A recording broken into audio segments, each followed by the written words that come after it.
اسلام میں علم نجوم جو ہے وہ کفر ہے، جو اس پر عقیدہ رکھنا جو ہے وہ سب چاند ستارے اللہ کے حکم پہ چلتے ہیں، اللہ نے مسخر کیے ہیں۔ اسی لیے تو ابراہیم علیہ السلام نے ان کو کہا کہ اچھا ان کو تم خدا سمجھتے ہو؟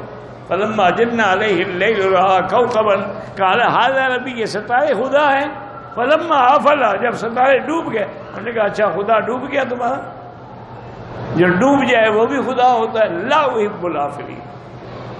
تردید موجود ہے۔ اسلام میں کلندر کی کوئی تعریف ہے ہی نہیں، نہ کلندر کا لفظ قرآن میں ہے نہ حدیث میں، یہ تو بعض صوفیہ حضرات کی اصطلاحات ہیں۔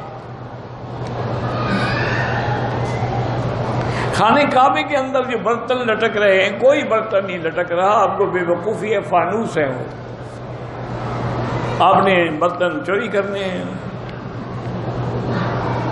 کیونکہ ان کو موقع ملتا ہے نا، غلاف بھی کاٹ لیتے ہیں، ابھی اندر بھی جانا چاہتے ہیں۔